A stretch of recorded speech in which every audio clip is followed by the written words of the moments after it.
Assalamualaikum warahmatullahi wabarakatuh. Salam sejahtera buat kita semua sobat bocah belajar tani.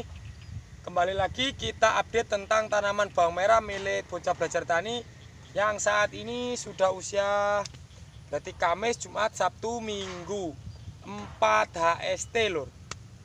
Di 4 HST ini memang ada perbedaan signifikan lur antara semua varietas. Ini bisa jadi akibat faktor dormansi simpan. Jadi yang pertama saya jelaskan yaitu benih terlarang yang pembenihan saya sendiri ini dormansi 3 bulan. Ini belum nampak tumbuh tunas, baru ada 1-2 itu yang kelihatan. Tapi itu sudah jadi tanda-tanda bagus lur. Kalau 4 HST sudah 1-2 ada yang muncul tunas, itu sudah tergolong nanti 1 minggu akan tumbuh bior. Kemudian yang benih tajuk, ini yang benih raya, ini juga lebih banyak lur. Yang kelihatan tumbuh itu lebih banyak daripada yang benih terlarang. Juga yang benih Jogja, yang cerok, itu sudah banyak yang tumbuh.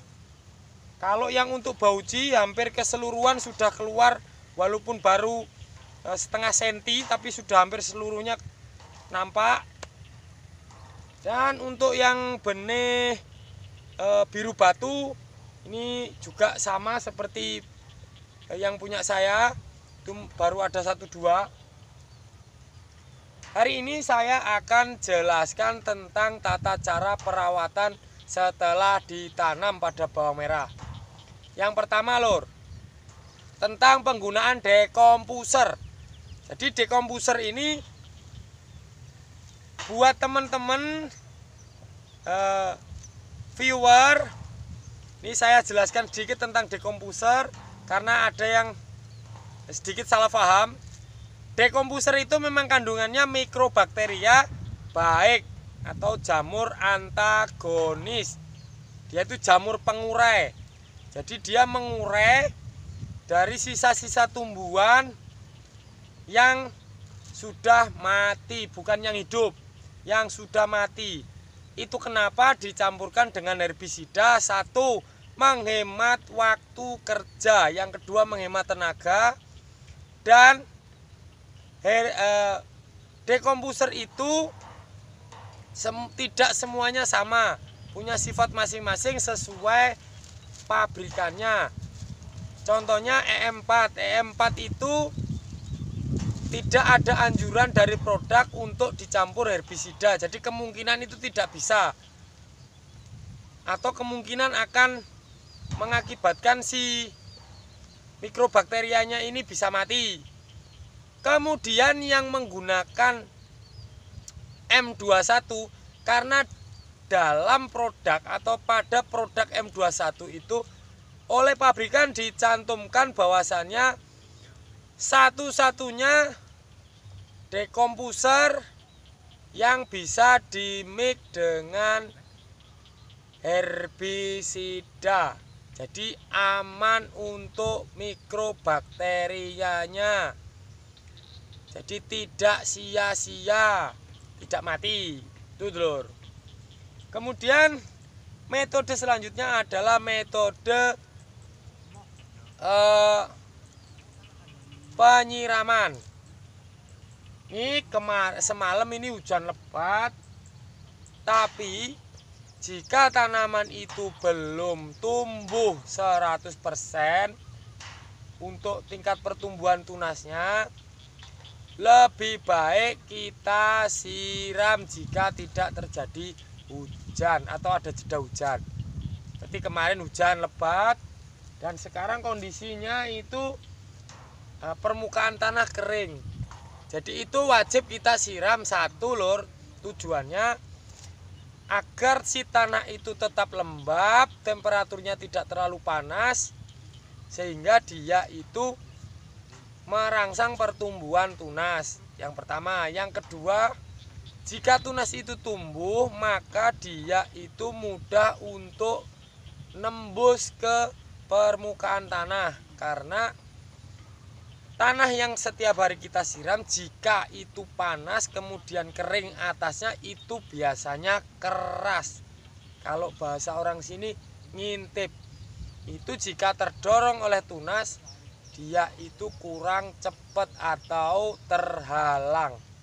Di saat ini kita mau melakukan penyiraman. Kita jeda penyiraman hanya kalau terjadi hujan. Misal katakanlah hujan sore, berarti paginya kita tidak siram. Jika hujan siang, sorenya kita tidak siram. Dan paginya juga otomatis kita tidak siram. Karena kalau hujannya siang, sore masih sangat basah, paginya akan masih basah. Beda kalau seperti ini, sore hujan, pagi tidak kita siram, siangnya atau sorenya yang kemudian harinya ini sudah terlihat kering lur, seperti ini. Nah, akhirnya akan terjadi gumpalan seperti ini. Nah, ini kalau kita tidak siram, tunas akan sulit untuk nembus ke permukaan tanah. Itu untuk metode perawatan. Dan sedikit saya ulas tentang ini apa yang akan saya aplikasikan setelah ini tumbuh. Yang pertama lur, yang pertama itu kita kalau sudah tumbuh 100%, sebelum kita lakukan pemupukan, kita cek pH-nya. pH tanahnya kita cek. Jika pH tanahnya itu bagus, kita bisa masukkan dulu insektisida untuk tanah lur. Kita bisa masukkan insektisida untuk tanah. Itu biasanya untuk membunuh hewan-hewan kecil ataupun orong-orong atau tank bawah tanah. Karena di fase pertumbuhan awal itu sangat riskan kita itu diserang oleh hama yang ada di tanah. Jadi kita aplikasi dulu. Dosisnya rendah kecuali yang menggunakan pesnap. Pesnap itu pestisida nabati. Itu masih agak mending. Dosisnya berlebih sedikit tidak ada masalah. Contohnya saya nanti ini akan menggunakan asap cair. Asap cair ini setiap tanam sudah saya gunakan, hanya saja tidak saya masukkan di konten karena saya juga baru uji coba. Yang pertama baru uji coba, yang kedua saya baru membuat sendiri racikan pesnap menggunakan asap cair. Jadi asap cair itu bisa diperoleh dari destilasi, alat destilasi untuk pengasapan, kemudian asap itu didinginkan menjadi asap cair. Fungsi asap cair yang pertama bisa sebagai pestisida nabati. Selain fungi juga dia itu bersifat toksit, jadi beracun, bisa membunuh hama atau hewan-hewan kecil, itu bisa dalam konsentrasi tertentu.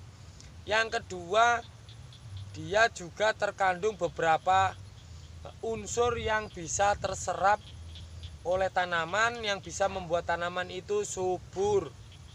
Nanti saya akan belajar lagi, kalau perlu nanti akan saya cari jurnal atau korelasi dari teman-teman yang spesifik membahas tentang bahan-bahan yang terkandung dalam asap cair. Karena asap cair itu beda, bahan bakunya beda, kandungan formulasinya.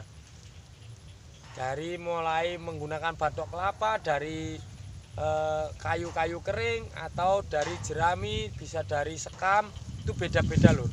Untuk itu kita harus tahu dulu patokannya seperti apa. Sementara ini saya menggunakan kayu dan batok kelapa untuk membuatnya. Kemudian asap cair itu yang kita gunakan adalah grade 3. Karena grade 2 dan grade 1 itu cenderung untuk fungi atau untuk pengawet makanan untuk grade 1-nya. Kalau grade 3 itu masih banyak kandungan tar, juga taninnya banyak, jadi kita bisa gunakan untuk pestisida. Seperti ini loh, kalau saya nyiram itu tidak pelit-pelit pakai air, jadi begini nyiramnya.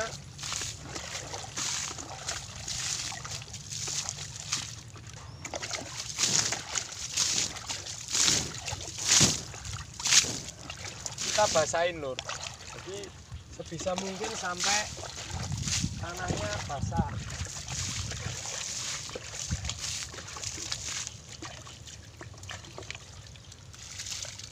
Oke lur, seperti itu penjelasan singkat tentang tata cara perawatan bawang merah saat usia dini atau sebelum tumbuh.